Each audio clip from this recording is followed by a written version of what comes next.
dua kalimat syahadat, dilanjutkan dengan yang keduanya adalah iqamis shalah, menegakkan salat. Mungkin buat kita salat ini sudah menjadi kebiasaan sehari-hari. Tetapi dari sekian rentang waktu kita mengerjakan salat, apakah kita sudah merasakan manfaat dari salat yang kita kerjakan? Sudah kita bisa merasakan manfaatnya? Atau justru kita menganggap salat itu sebagai sebuah beban? Salat itu sebagai bukan satu hal yang penting atau bahkan kita nomor sekian kan. Ya. Rasulullah SAW pernah mengibaratkan salat itu seperti seseorang yang di rumahnya memiliki aliran sungai. Yang orang tersebut membersihkan dirinya di sungai itu 5 kali dalam satu hari. Sekarang lagi musim panas ya Bu ya. Pastinya kan kalau di kantor mungkin ada pendingin ruangan ya. Otomatis kita tidak merasa gerah, panas gitu ya. Tapi kalau kita di rumah gitu ya, pendingin ruangan ada, tapi kan tidak dinyalakan 24 jam gitu. Ada waktu-waktu di mana kita panas, gerah, keringetan gitu. Nabi menggambarkan seseorang yang di depan rumahnya itu memiliki sungai dan dia membersihkan tubuhnya dalam satu hari itu 5 kali. Apa yang terjadi? Kata Nabi kepada sahabat. Jawab sahabat, tentu saja orang tersebut akan bersih tubuhnya, tidak ada kotoran. Kenapa? Karena dalam satu hari 24 jam dibagi 5. Berarti setiap 5 jam sekali plus minus gitu ya. Dia membersihkan tubuh. Ya. Contoh misal jam 6 kita mandi. 5 jam berikutnya jam 11 kita mandi. 5 jam dari jam 11 itu jam 4 sore kita mandi lagi. Dari jam 16 5 jam berikutnya berarti jam 9 malam mandi lagi. Apakah tersisa dari tubuhnya kotoran? Enggak. Sama dengan sholat. Sholat itu diibaratkan kita menggugurkan dosa-dosa yang kita lakukan dari satu waktu sholat ke waktu sholat yang berikut. Maka ketika kita memahami tentang urgensi dari sholat ini, kita tidak lagi menganggap remeh perkara sholat. Kita tidak akan menganggap sholat itu sebagai beban. Kita tidak akan menganggap sholat itu hanya sekedar takbiratul ihram, ruku, sujud, kemudian diakhiri dengan salam. Walaupun secara syariat, definisi dari sholat itu adalah perkataan dan perbuatan yang khusus, gitu ya, bacaannya khusus, gerakannya khusus, diawali dengan takbir, diakhiri dengan salam. Walaupun secara syariat itu definisinya, tapi secara pelaksanaannya, gitu ya, bukan hanya itu, tapi bagaimana kita bisa memahami dari sholat yang kita kerjakan ini memberikan banyak manfaat, memberikan banyak keuntungan buat kita. Baik untuk kehidupan di dunia ataupun nanti keuntungan ketika di akhir. Maka kalau kita lihat yang melaksanakan sholat ini sejatinya bukan hanya umat Nabi Muhammad SAW. Dari sejak nabi-nabi terdahulu sudah ada syariat sholat. Cuma tata cara pelaksanaannya saja yang berbeda. Bahkan sebelum syariat sholat fardu ini diturunkan oleh Allah Subhanahu wa Ta'ala di dalam Isra Mi'raj itu, Nabi itu mengerjakan sholat hanya 2 kali dalam satu hari.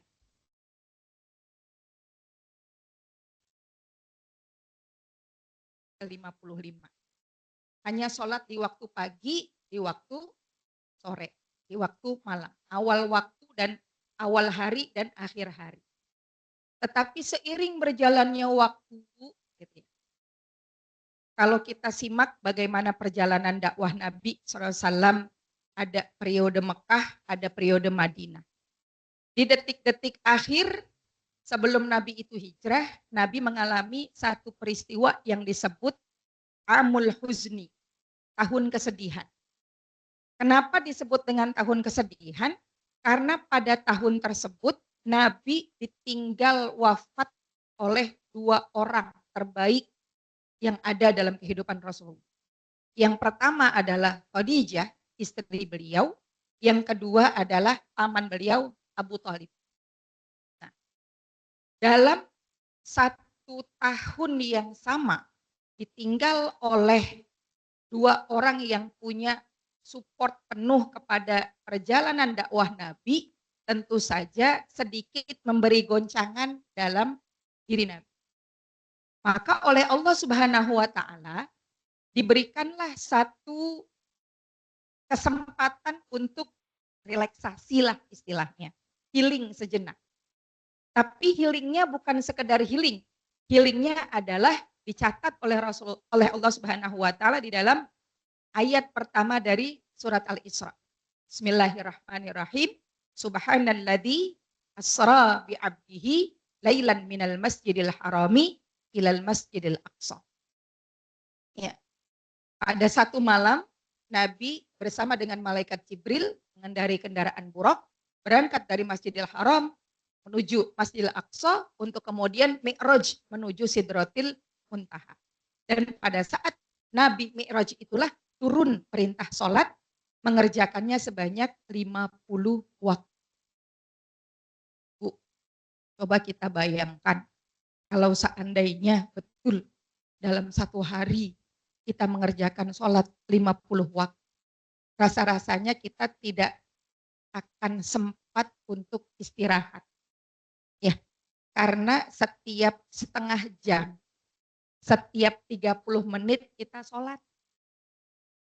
Ya, tadi kita sholat duhur jam 12, selesai 12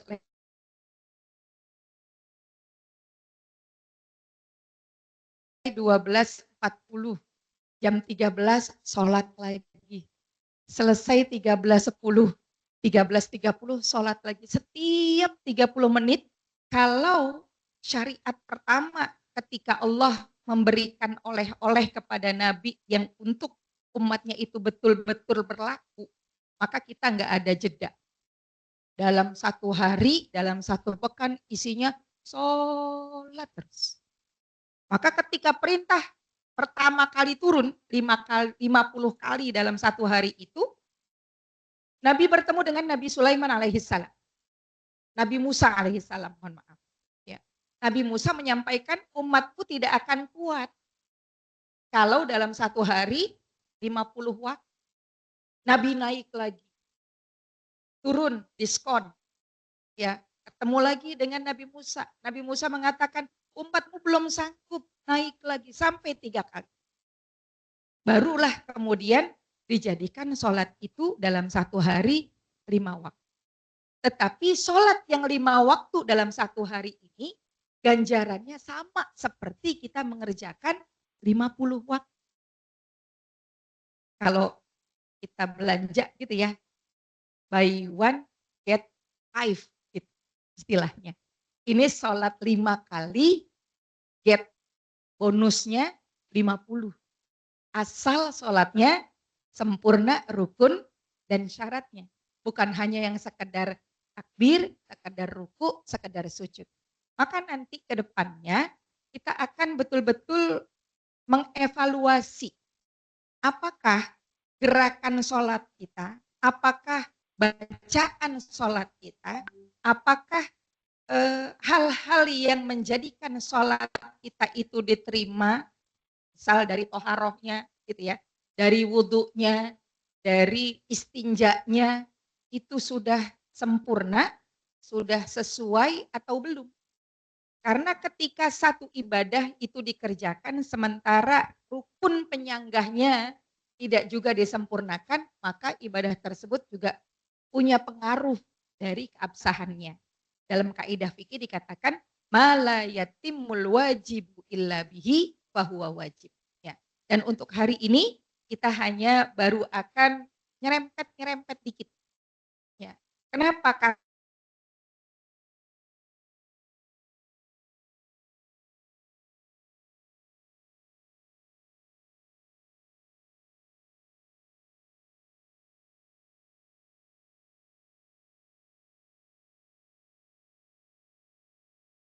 rasanya sama saja.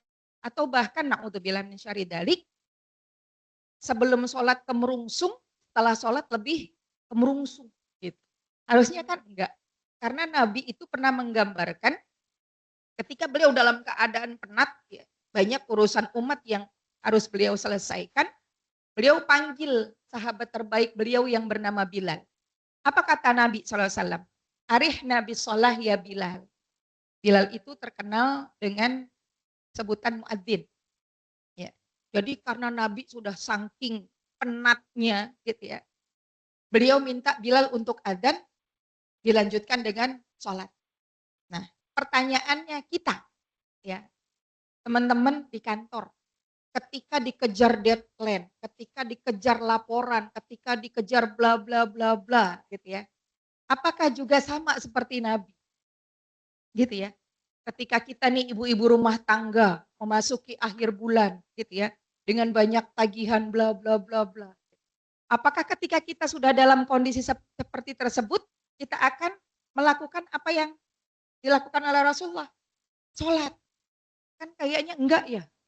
Lagi kemerungsung disuruh sholat. Gitu ya. Padahal kata Nabi, ju'ilat li qurratu aini fis sholat.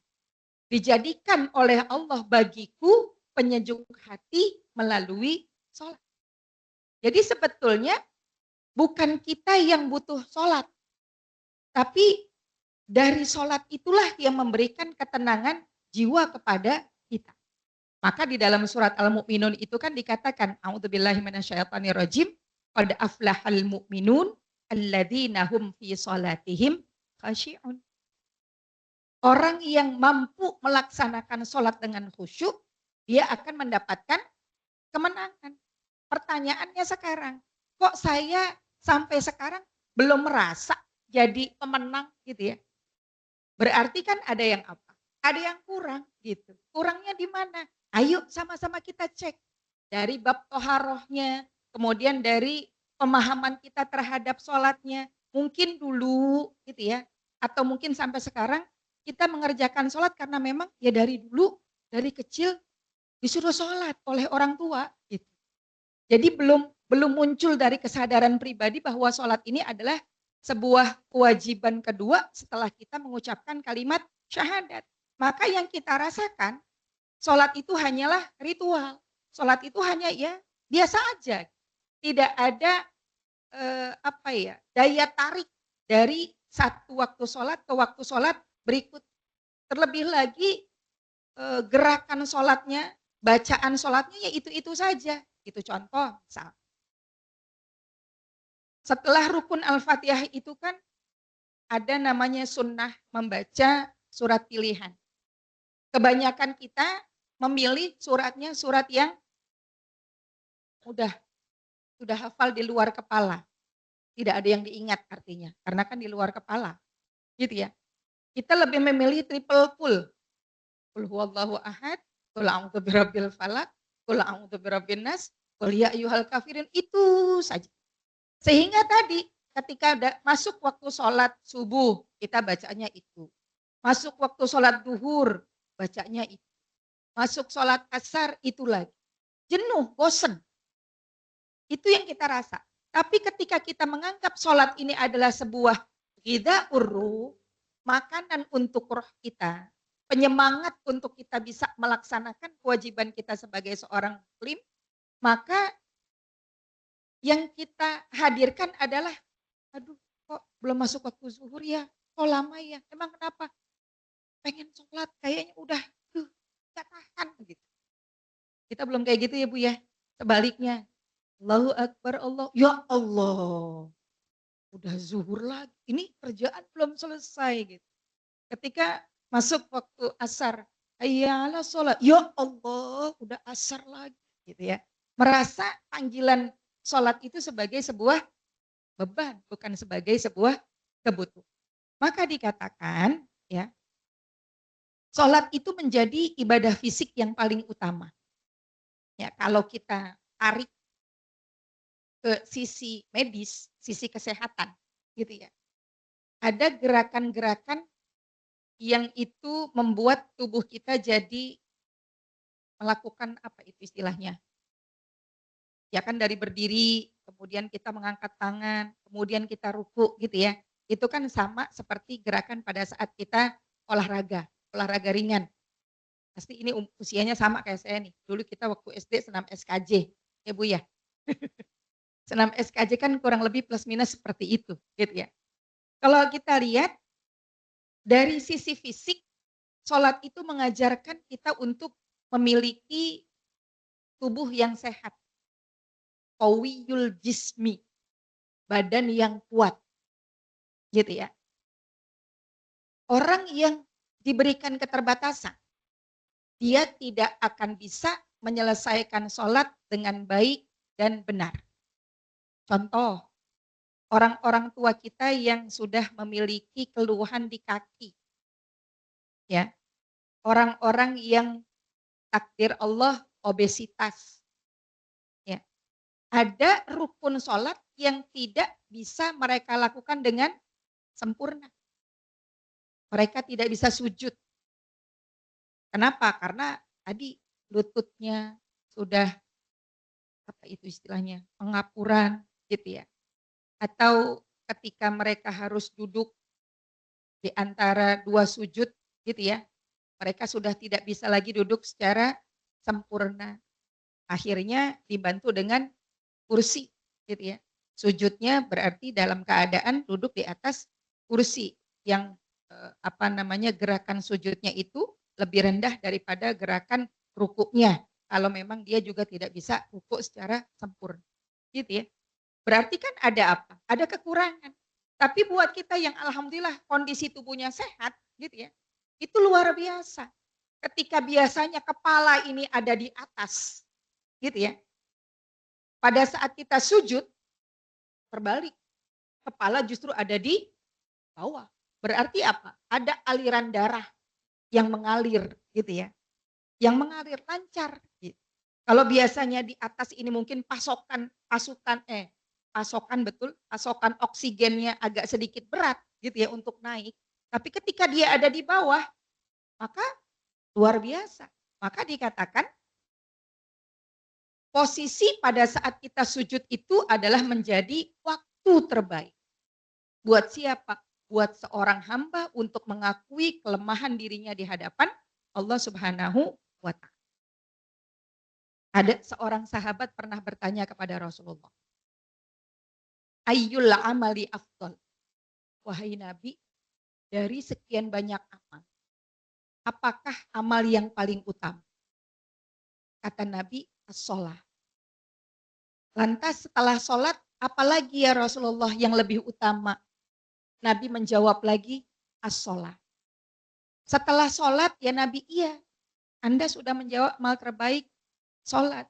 Yang ketiga, setelah sholat itu apa? As-sholat. Sampai 3 kali Nabi menegaskan, gitu ya, memberikan pernyataan kepada sahabat bahwa sholat ini bukan perkara main-main. Sholat ini adalah perkara dunia dan akhirat.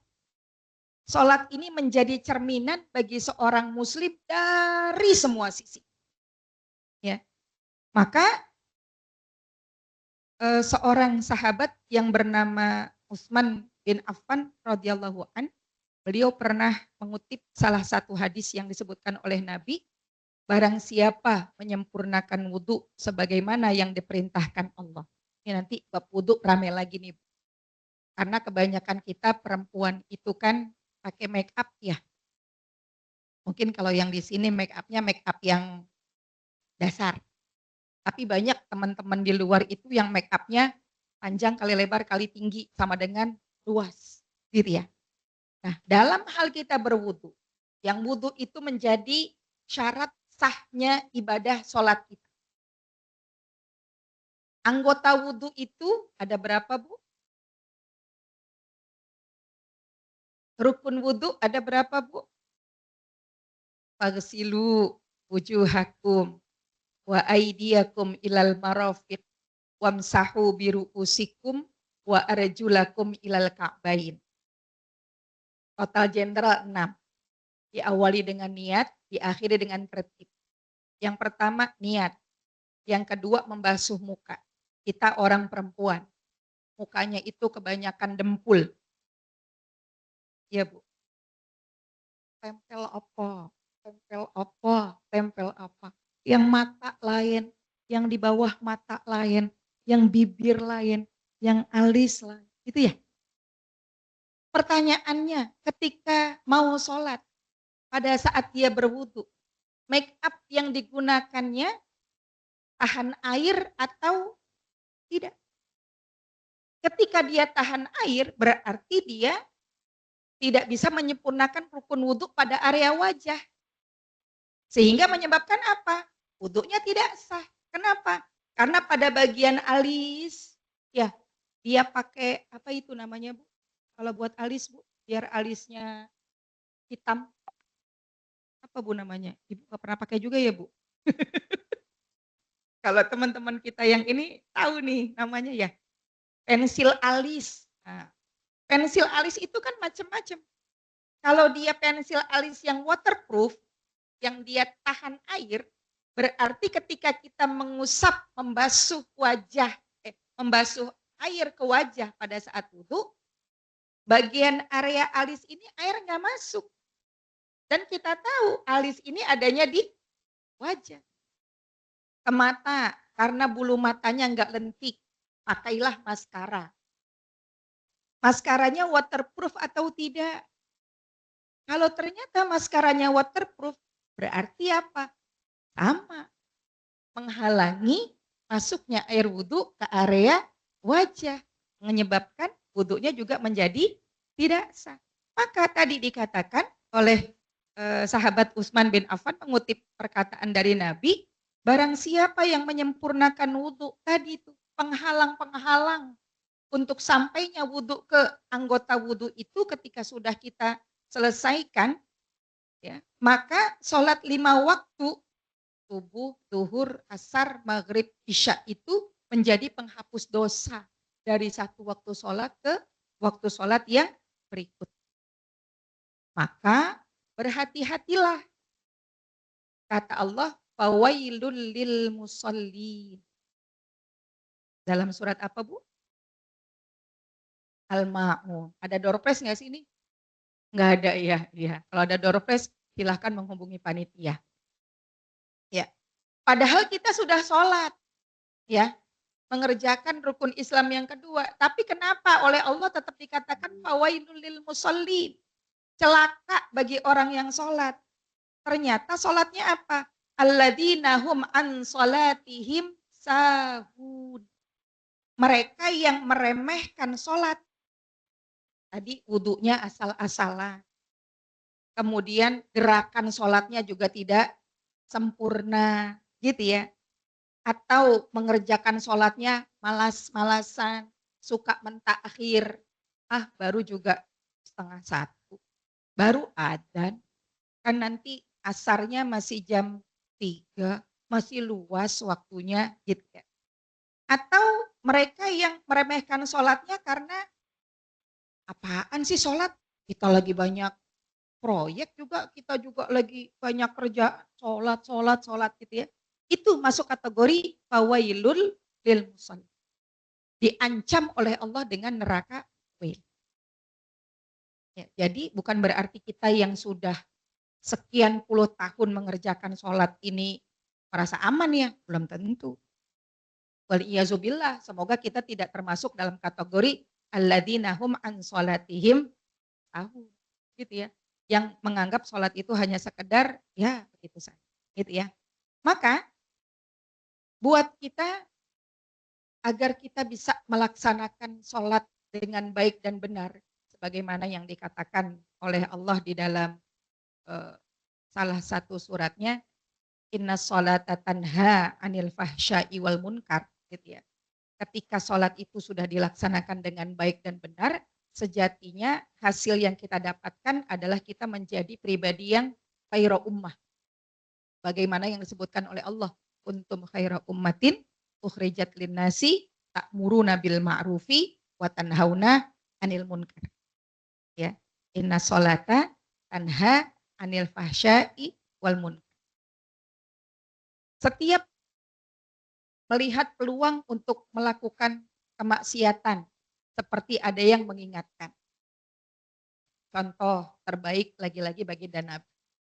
Rasulullah itu waktu kecil sama seperti kebanyakan anak kecil. Tetapi karena memang beliau dari sejak belum dilahirkan namanya sudah tercantum dalam Taurat, dalam Injil kalau beliau akan menjadi nabi, penutup dari para nabi, gitu ya. Maka kelahiran beliau, masa kecil beliau, remaja sampai bahkan dewasa, bahkan sampai beliau sudah berdakwah itu betul-betul dijaga oleh Allah Subhanahu wa taala. Nah, di masa kecilnya Nabi ini sama seperti kebanyakan anak kecil yang lain, suka dengan keramaian. Ya. Pergilah dengan teman-teman kecilnya ke keramaian. Kalau kita mungkin sekarang pasar malam gitu ya. Lihat tontonan, lihat ada orkes, ada dangdut gitu ya. Qadarullah sampai di tempat keramaian tadi, Nabi ngantuk. Kemudian tidur. Nyenyak tidur. Baru terbangun ketika keramaian itu selesai. Bu, kalau kita nih diajak nonton ke bioskop, ya. Tapi sampai bioskop ternyata mata kita ngantuk, gak bisa diaktifkan. Sampai kemudian kita tidur. Tahu-tahu dibangun sama teman kita, bangun ke bioskop, bukannya nonton, malah tidur gitu ya. Apa yang kita rasakan? Penyesalan atau apa? Iya nih ya Allah, capek banget. Jadi bagaimana tuh ya? Jadi nggak nonton deh saya gitu ya Bu. Kalau boleh jujur gitu ya. Sebetulnya itulah cara Allah menjaga pandangan kita. Cara Allah menjaga pendengaran kita. Cara Allah menjaga pikiran kita. Karena boleh jadi film itu bukan mendekatkan kita kepada Allah, tapi justru tayangan itu menjauhkan kita dari Allah. Mata kita melihat sesuatu yang tidak layak untuk dilihat. Telinga kita mendengar hal-hal yang bukan hak kita untuk mendengar, gitu ya. Dari pandangan, dari pendengaran otomatis larinya ke pemikiran. Akhirnya kita mikir yang enggak, bukan mikir yang iya, gitu kan. Nah, itulah. Terkadang kita suka tidak mengambil prasangka baik dari setiap kejadian yang dihadirkan oleh Allah Subhanahu wa taala. Maka dari sholat yang kita lakukan sepanjang hidup kita dari sejak kita mulai balik, dari sejak kita menjadi seorang muslim, kemudian kita sampai di usia akil balik gitu ya. Nah, dengan sholat itu bisa mengingatkan asal usul diri kita. Bahwa kita itu bukan siapa-siapa. Buktinya apa? Dalam satu hadis Nabi mengatakan, laula an asyqa ala ummati la amartuhum bisujudi ila zaujiha ala kulihal, bunyi matanya kurang lebih seperti itu walaupun tidak persis seperti itu. Kalaulah tidak merepotkan, kalaulah tidak memberatkan, pasti akan aku suruh seorang perempuan itu untuk sujud kepada suaminya sebagai bentuk ketaatan. Tapi kan ternyata tidak boleh. Setaat-taatnya kita kepada suami, tapi tidak boleh sampai sujud. Sepanjang ketaatan itu tidak menghadirkan kemaksiatan kepada Allah Subhanahu wa taala. Nah, begitu kita sholat gitu ya. Pada saat kita membaca doa iftitah, inna sholati wa nusuki wa mahyaya wa mamati, kita makan untuk apa? Untuk Allah. Agar apa? Pada saat kita ibadah, kita bisa khusyuk, bisa konsentrasi, bisa fokus. Kenapa? Karena kalau sholat dalam keadaan lapar, perutnya bunyi kerucuk gitu ya. Yang terjadi apa? Sholatnya ingin buru-buru. Kemudian yang kedua, ya, dengan sholat itu kita memantapkan tauhid kita, keyakinan kita, keimanan kita bahwa La ilaha illallah. Tidak ada Tuhan yang patut disembah kecuali Allah. Dalam surat Al-Fatihah. Iyyaka na'budu wa iyyaka nasta'in. Hanya kepadamu aku menyembah dan hanya kepadamu aku meminta pertolongan. Kenapa? Karena innallaha ala kulli syai'in qadir. Allah Maha Kuasa. Apapun yang kita minta, apapun yang kita butuhkan, idza arada syai'an ayyaqula lahu kun fayakun. Cuma keyakinan kita aja yang kurang. Apa iya Allah bisa? Padahal bisa. Tapi kacamata Allah berbeda dengan kacamata itu. Kemudian yang ketiga, sholat itu menjadi satu kesempatan. Waktu terbaik buat kita untuk secara jujur kita mengaku diri kita salah. Buktinya apa? Ihdinas siratal mustaqim. Siratal ladzi an'amta alaihim ghairil maghdubi alaihim waladdallin. Ya Allah tunjuki jalan yang lurus. Berarti kan kita semua buta arah. Karena kampung akhirat tidak ada di Google Map. Kadang ketika kita ingin menuju satu tempat, sudah dikasih Google Map-nya, udah Sherlock, nyasar. Itu udah ada panduan kanan kiri lurus gitu ya. Itu masih nyasar. Ini kampung akhirat yang tidak ada di Google Map. Ya. Kita minta kepada Allah, tunjuki ya Allah, tunjukkan. Agar jangan sampai kita salah. Karena ketika kita sudah salah arah, ya shadaqallahul azim gitu ya. Bukan surga yang kita tuju, tapi justru malah kita mampir ke neraka. Na'udzubillahi min dzalik. Sampai jam berapa? Kita sudah jam 13.10. Ada tanya jawab? Ada. Dicukupkan atau ya? Cukupkan ya. Insya Allah nanti ini slide-nya banyak. Ada 22. Kalau dituntaskan sampai subuh ya. Teman-teman nggak pulang gitu ya. Jadi harapannya dari muqaddimah tentang fikih fikih sholat ini kita sama-sama punya starting point yang sama gitu ya. Bahwa sholat ini bukan beban. Sholat ini selain karena dia adalah perintah Allah yang hukumnya adalah fardhu ain. Masing-masing diri kita bertanggung jawab untuk mengerjakannya dengan baik dan benar. Sholat ini juga menjadi sebuah kebutuhan buat diri kita. Baik secara ruhiyah, baik secara jasadiyah, baik secara fikriyah. Sholat itu yang akan menuntun bagaimana kita berperilaku, bagaimana kita bertindak, bagaimana kita bertutur kata. Insya Allah, semoga dari muqaddimah yang singkat ya bisa jadi satu rangsangan positif.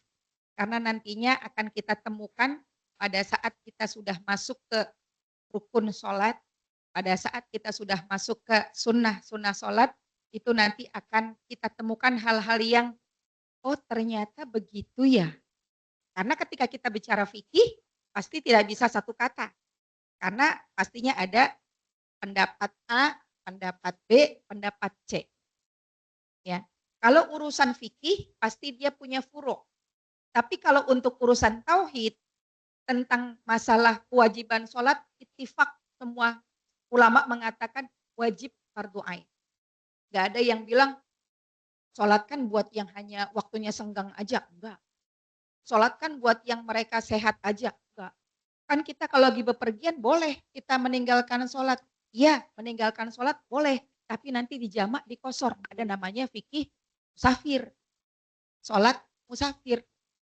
Kan kalau kita lagi tangannya sakit, kan berarti kita nggak bisa sholat secara sempurna. Berarti nanti sholatnya boleh dijamak. Oh enggak, tidak semudah itu untuk memindahkan fikih sholat dari yang normal ke yang rukhsahnya tidak. Akan banyak kita temukan. Insya Allah semoga dari starting point yang sama ini kita akan sama-sama belajar gitu ya. Bukan berarti saya lebih pintar, tidak. Tapi semakin kita belajar, semakin ternyata kita banyak yang tidak tahunya. Kenapa? Karena dulu kita sholat tanpa ilmu kalau boleh dibilang ya. Karena ya ngelihat orang tua sholat, ya udah ikut sholat. Oh ruku begitu gitu ya. Ternyata kita tidak tahu dari gerakan-gerakan sholat itu ternyata ada hikmah gitu ya. Ada kebaikan, ada doa yang bisa kita baca. Walaupun mungkin itu bukan menjadi rukun dalam sholat kita. Wallahu a'lam bishawab. Aku lu qauli hadza. Astagfirullah li wa lakum. Assalamualaikum warahmatullahi wabarakatuh.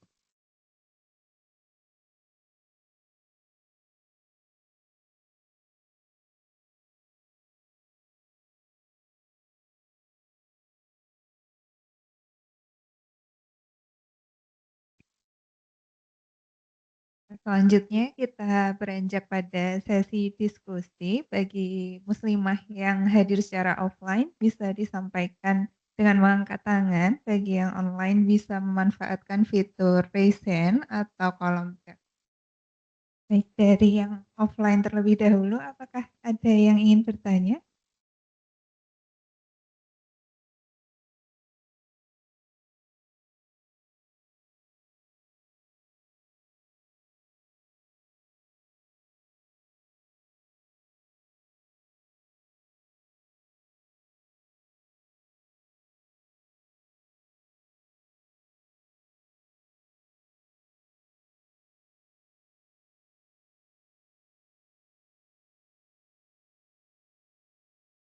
Baik, terima kasih. Assalamualaikum warahmatullahi wabarakatuh.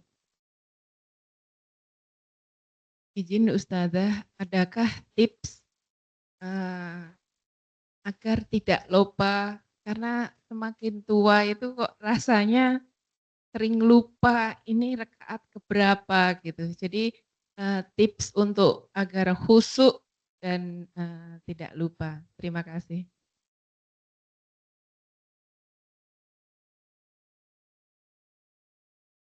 Ya, memang setan itu ketika diminta oleh Allah Subhanahu wa taala untuk sujud kepada Nabi Adam, menolak dengan congkaknya, dengan sombongnya, setan itu mengatakan ana khairum minhu khalaqtani min nar wa khalaqtahu min tin. Aku lebih baik daripada Adam. Aku diciptakan dari api, sedangkan ia diciptakan dari tanah. Dari kesombongan yang dimiliki oleh setan inilah yang menjadi penyebab Allah murka. Kenapa? Karena setan tidak mau melaksanakan perintah Allah untuk sujud. Karena setan dimurkai oleh Allah, otomatis setan negosiasi. Oke lah, ya. Saya dimurkai, tapi saya minta izin, saya minta waktu. Untuk apa? Saya akan menggoda umat manusia dari semua sisi, dari depan, dari belakang, dari bawah, dari atas, dari kanan, dari kiri, dari semua sisi. Itu negosiasi setan kepada Allah Subhanahu wa taala. Dan oleh Allah diizinkan. Maka yang kita alami ketika kita mencoba istiqomah itu naik turun, up down. Gitu ya. Sama ketika kita dalam mengerjakan ibadah, sholat terutama, bukan hanya ketika kita sudah mulai lanjut usia, suka lupa, Pak. Tapi memang tadi, balik lagi, tabiat setan yang dia tidak suka kalau kita taat. Maka dia akan melakukan dari berbagai sisi dan dengan berbagai cara. Dan setan itu sama seperti manusia, ada kelas-kelasnya. Bukan berarti orang yang alim, dia bebas dari gangguan setan. Tidak. Tapi bagi orang alim, diuji dari keikhlasan. Para ahli ibadah, sama. Mereka diuji dari keikhlasan. Gitu ya. Nah buat kita yang bukan alim dan bukan ibadah, uji enggak? Apalagi ujiannya lebih banyak. Gitu ya. Salah satunya tadi, lupa sudah berapa rakaat. Maka tadi, hal-hal yang kiranya bisa mengganggu konsentrasi kita, kekhusyuan kita dalam mengerjakan sholat harus kita penuhi. Contoh tadi, jangan sholat di waktu waktu yang apa ya, mepet. Atau misal kita mau sholat, masuk waktu sholat nih, tapi ditungguin sama temen, gitu kan. Atau sholat karena tidak ingin ketinggalan imam. Jadi apa namanya, nggak mau masbuk. Karena kalau masbuk berarti kan nanti salamnya belakangan. Imam udah selesai sholat, kita masih lanjutin gitu ya. Ini ada nih ditemuin kadang-kadang. Jadi sebetulnya dia masuk di sholat berjamaah itu rakaat kedua, tapi ketika imam salam di rakaat yang keempat dia juga ikut salam. Jadi ngejarnya di takbir. Imam lagi sujud, dia ngebut, nyusul. Cepat ininya, gasnya gitu ya. Jadi biar di rakaat ketiga, imam rakaat ketiga, dia juga di rakaat ketiga gitu ya. Itu kan berarti ada kesalahpahaman nih dalam masalah sholat masbuk. Jadi orang-orang yang akan mengerjakan sholat sejatinya dia harus mempersiapkan dirinya gitu ya. Tapi bukan berarti orang-orang yang sudah mempersiapkan dirinya kemudian juga dijamin sholatnya akan khusyuk, enggak juga gitu ya. Karena tadi yang namanya setan itu akan selalu berupaya gitu ya untuk mengganggu konsentrasi kita baik dari bacaannya, baik dari oh tadi kita udah ruku atau belum ya, atau biasanya yang sering terjadi ini di rakaat kedua masuk rakaat ketiga atau rakaat ketiga masuk rakaat keempat. Kalau maghrib terjadinya rakaat kedua masuk rakaat ketiga itu ya. Ini kita rakaat kedua rakaat ketiga ya. Ya. Itu bisa jadi karena tadi di awal belum kita tuntaskan. Karena sejatinya begitu kita takbiratul ihram, begitu kita mengangkat kedua tangan, begitu lisan kita mengucap kalimat takbir Allahu Akbar, itu sejatinya sudah memutus urusan dunia. Tidak ada lagi urusan dunia baik yang di kepala kita, baik yang di lisan kita, baik yang di tangan kita, baik yang di kaki kita, itu semuanya seharusnya sudah tuntas. Bayangkan kalau pada saat kita sholat di dapur, kompor masih dalam keadaan hidup. Apakah tenang sholatnya? Tidak. Maka pada saat kita akan sholat, pastikan kompor dalam keadaan mati. Kalau kita punya anak bayi, pastikan bayi itu dalam keadaan aman, tidak berada di area-area yang membahayakan. Kalau dia tidur di atas tempat tidur, kita bikin apa itu, benteng Takeshi, gitu ya, biar dia enggak jatuh. Ataupun kalau dia nangis, gitu ya, kita gendong, tetap kita gendong, gitu ya. Kita minta kepada Allah, ya Allah, mohon izin, mohon maaf, kalau saya nunggu si anak ini nggak rewel, kapan saya sholatnya? Tolong bantu saya dengan segala keterbatasan ini, saya tetap ingin ya Allah menghadirkan sholat yang baik, yang benar, yang khusyuk. Walladzina jahadu fina lanahdiyannahum subul. Orang-orang yang ingin melakukan kebaikan, walladzina jahadu fina lanahdiyannahum subulan. Allah akan tunjukkan jalan. Jadi setiap kali kita mau sholat, kita minta ke Allah, ya Allah tolong dong, bisa jadi ini sholat terakhir saya. Karena saya tidak tahu, mungkin sejatinya saya sehat. Tapi banyak di luaran sana orang yang sehat, wafat. Yang terakhir kemarin ya Bu ya, ada kiai, ada ustadz, sedang ceramah, sedang tausiah, meninggal dunia. Maka setiap kali kita akan sholat, kita hadirkan, bisa jadi itu adalah sholat terakhir kita. Berarti kalau kita bayangkan itu adalah sholat terakhir kita, maka kita akan melaksanakan sholat itu dengan sungguh-sungguh, dengan baik, dengan benar, betul-betul kita ingat urutan-urutan. Ya, walladzina jahadu fina lanahdiyannahum subul. Kita kan belum Bu, ya mau sholat, tiap sholat memang pernah.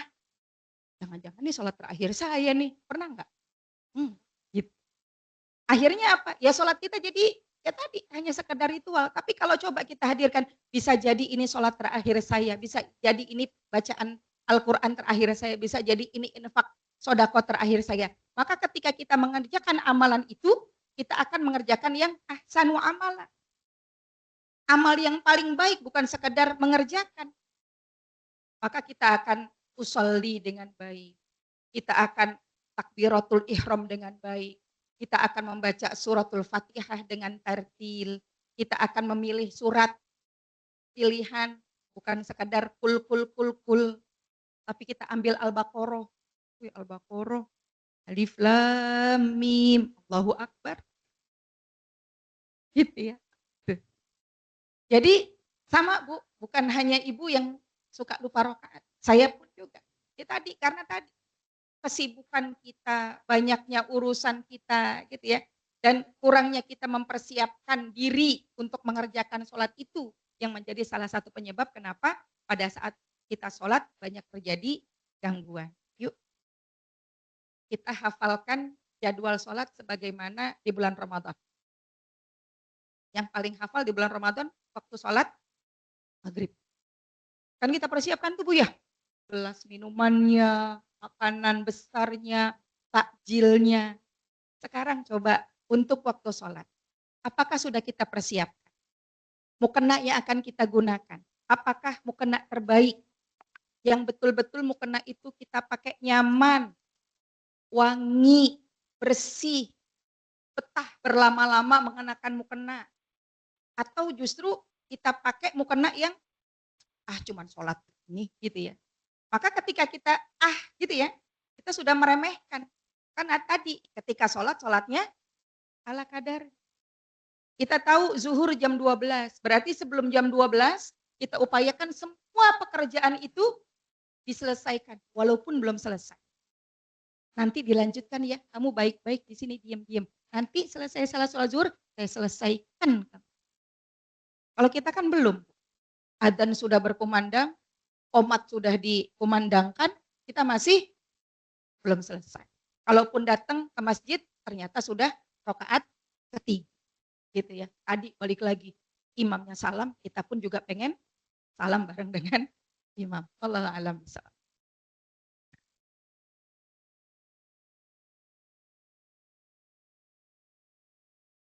Baik, apakah ada pertanyaan lagi dari ibu-ibu yang hadir di sini? Baik, sepertinya tidak ada. Beranjak pada agenda selanjutnya, yaitu pembacaan doa oleh Ustazah Samira. Kepada Ustazah dipersilakan.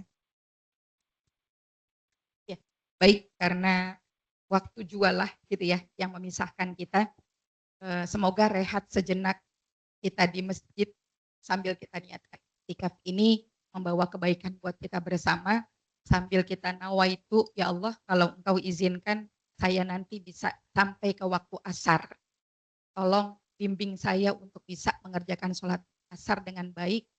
Tolong jadikan sholat ini sebagai sholat terbaik dari sekian sholat yang sudah saya kerjakan, dan izinkan saya untuk bisa mengerjakan sholat berikutnya juga dalam petunjuk dan bimbingan-Mu. Al-Fatihah. A'udzubillahi minasyaitonirrajim. Bismillahirrahmanirrahim. Alhamdulillahirabbil alamin. Arrahmanirrahim. Maliki yaumiddin. Iyyaka na'budu wa iyyaka nasta'in. Ihdinas siratal mustaqim. Siratal ladzina an'amta 'alaihim ghairil maghdubi 'alaihim waladdallin. Amin. Ya Arhamar Rahimin irhamna, Ya Arhamar Rahimin irhamna, Ya Arhamar Rahimin irhamna. Alhamdulillahirabbil alamin. Allahumma shalli wa sallim ala Sayyidina Muhammad wa ala ali Sayyidina Muhammad kama shallaita ala Ibrahim wa ala ali Ibrahim wa barik ala Sayyidina Muhammad wa ala ali Sayyidina Muhammad kama barakta ala Ibrahim wa ala ali Ibrahim fil alamin innaka Hamidum Majid. Rabbana anfa'na bima 'allamtana, Rabbi 'allimna alladhi yanfa'una, Rabbi faqqihna wa faqqih ahlana wa qarabatil lana fi dinina. Allahumma ja'al jam'ana hadha jam'an marhuma wa tafarruqana min ba'dihi tafarruqan ma'suma. Allahumma ighfir lana ma qaddamna wa ma akharna wa ma asrarna wa ma a'lanna wa ma anta a'lamu bihi minna. Antal muqaddimu wa antal muakhiru, la ilaha illa anta, subhanaka inna kunna minadh dhalimin. Allahumma a'inna ala dzikrika wa syukrika wa husni ibadatik. Allahumma la takilna ila anfusina tarfata ainin wa aslih sya'nana kullah. Allahumma aslih lana dinana alladhi huwa ismatu amrina wa aslih lana dunyana allati fiha ma'ashuna wa aslih lana akhiratana allati ilaiha ma'aduna waj'alil hayata ziyadatan lana fi kulli khair waj'alil mauta rahatan lana min kulli syarr. Rabbana taqabbal minna salatana wa qiyamana wa ruku'ana wa sujudana wa qira'atana wa tadarru'ana wa takhasyu'ana wa ta'abbudana wa tammim taksirana ya rabbal alamin. Rabbana zalamna anfusana wa illam taghfir lana wa tarhamna lanakunanna minal khasirin. Rabbana atina fid dunya hasanah wa fil akhirati hasanah wa qina adzabannar wa qina adzabannar wa qina adzabannar. Wa sallallahu ala sayyidina Muhammadin wa ala alihi wa sahbihi wa sallam. Subhana rabbika rabbil izzati amma yasifun wa salamun alal mursalin walhamdulillahi rabbil alamin. Subhanakallahumma wa bihamdika asyhadu an la ilaha illa anta astaghfiruka wa atubu ilaik. Assalamualaikum warahmatullahi wabarakatuh.